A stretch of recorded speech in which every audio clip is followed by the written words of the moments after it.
Assalamualaikum warahmatullahi wabarakatuh. Kami dari kelompok 5 Makul Ekonomi Publik ingin mempresentasikan hasil dari makalah kami. Sebelumnya perkenalkan dulu, saya Rizka Yohana, NIM 411951. Kemudian ada Halimatus Sa'diyah, NIM 411981. Kemudian ada Musliha 411983. Kemudian ada Mbak Heni Maulina Sodik, NIM 41197174. Kemudian saya akan menjelaskan mengenai eksternalitas. Eksternalitas menurut pendapat Rosen tahun 1988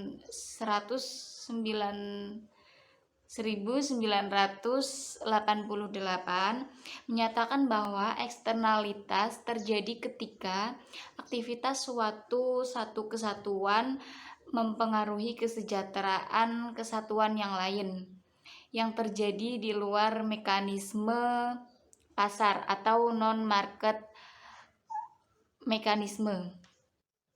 Tidak seperti pengaruh yang ditransmisikan melalui mekanisme harga pasar, eksternalitas dapat mempengaruhi efisiensi juga. Kemudian menurut Fisher tahun 1996 mengatakan bahwa eksternalitas terjadi bila satu aktivitas pelaku ekonomi, baik produksi maupun konsumsi, mempengaruhi kesejahteraan pelaku ekonomi lain dan peristiwa yang terjadi di luar mekanisme pasar. Sehingga ketika terjadi eksternalitas, maka private choice oleh konsumen dan produsen dalam private market umumnya tidak mempengaruhi.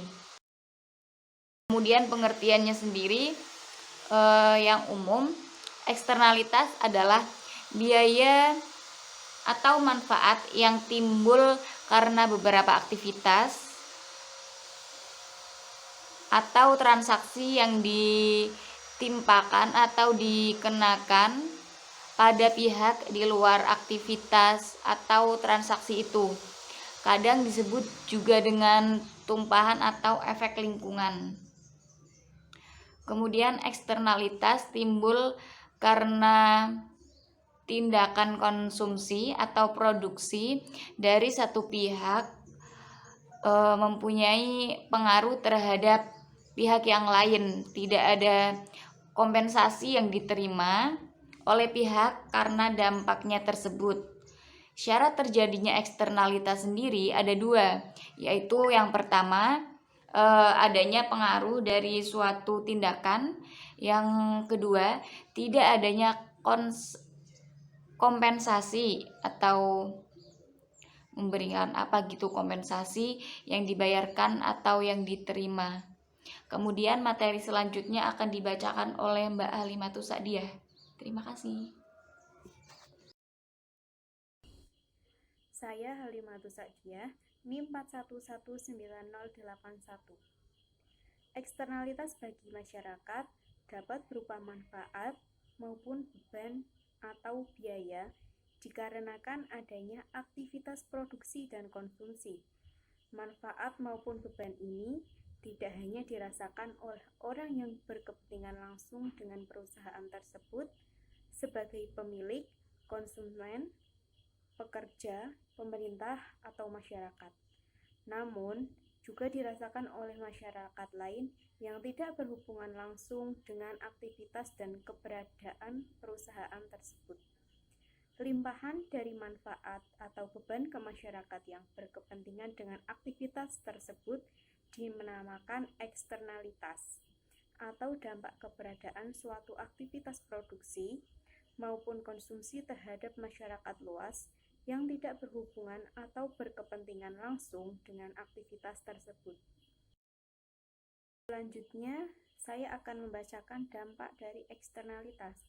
Dampak eksternalitas dibagi menjadi dua, yaitu eksternalitas positif dan eksternalitas negatif. Saya akan menjelaskan yang eksternalitas positif terlebih dahulu. Eksternalitas positif adalah tindakan suatu pihak yang memberikan manfaat bagi pihak lain, tetapi manfaat tersebut tidak dialokasikan di dalam pasar. Jika kegiatan dari beberapa pihak menghasilkan manfaat bagi pihak lain, dan pihak yang menerima manfaat tersebut tidak membayar atau memberikan harga atas manfaat tersebut, maka nilai sebenarnya dari kegiatan tersebut tidak tercermin dalam kegiatan pasar. Masyarakat akan merasakan adanya eksternalitas atau dampak positif dari keberadaan suatu aktivitas atau produksi atau konsumsi bila kuantitas barang dan jasa sangat sedikit dibandingkan kebutuhan masyarakat. Selanjutnya saya akan menjelaskan dampak negatif dari eksternalitas. Eksternalitas negatif adalah apabila dampaknya bagi orang lain tidak menerima kompensasi dan sifatnya merugikan. Eksternalitas yang berhubungan dengan lingkungan hidup seperti polusi udara dan polusi air, kebisingan, suara, ribut-ribut. Semuanya mempengaruhi kepuasan orang lain. Masyarakat akan merasakan adanya eksternalitas atau dampak negatif dari aktivitas konsumsi maupun produksi bila kuantitas produksi atau konsumsi barang dan jasa menghasilkan limpahan kerugian atau konsumsi barang dan jasa menghasilkan limpahan kerugian atau kesulitan bagi masyarakat. Selanjutnya akan dijelaskan oleh Mbak Muslihah. Saya Muslihah, NIM 411983, akan menjelaskan mengenai dampak dari eksternalitas positif dan negatif. Masing-masing juga dapat terjadi dalam dua kegiatan ekonomi, yaitu produksi dan konsumsi, yang dapat dijabarkan sebagai berikut. 1. Eksternalitas positif dari produksi. Yang dimaksud dengan eksternalitas positif adalah dampak yang menguntungkan dari suatu tindakan yang dilakukan oleh suatu pihak terhadap pihak lain tanpa adanya kompensasi dari pihak yang diuntungkan. Meskipun banyak pasar di mana biaya sosial melebihi biaya pribadi, ada pula pasar-pasar yang justru sebaliknya, yakni biaya pribadi para produsen lebih besar dari biaya sosialnya.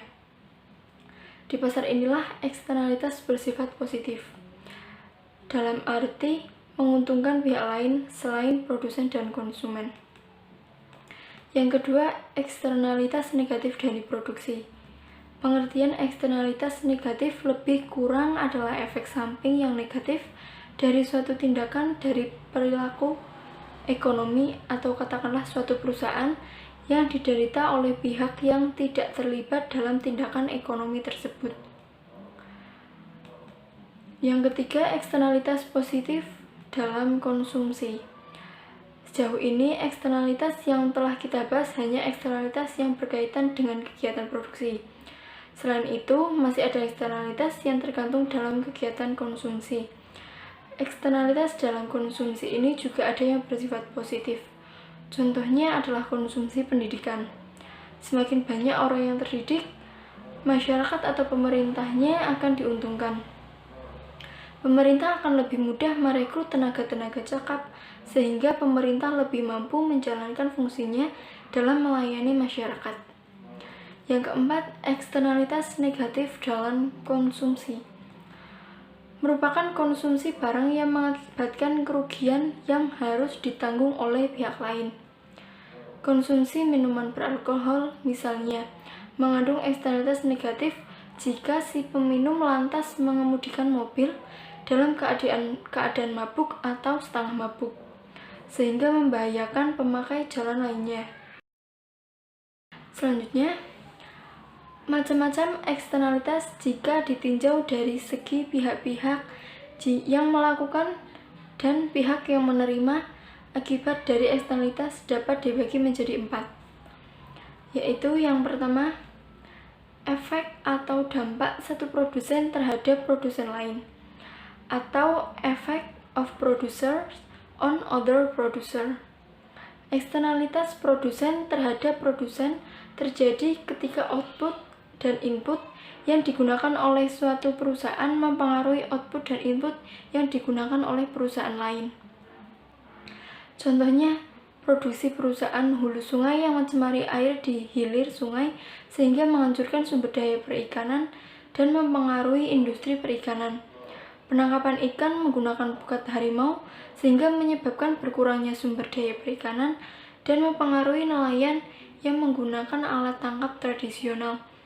Pembakaran hutan oleh perusahaan kelapa sawit sehingga mengganggu penerbangan dan merugikan perusahaan penerbangan dan lain-lain.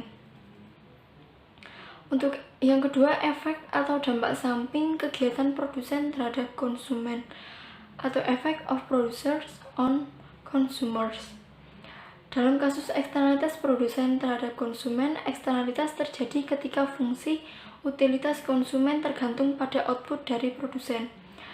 Jenis eksternalitas terjadi dalam kasus polusi suara oleh pesawat suara dan efek dari emisi pabrik.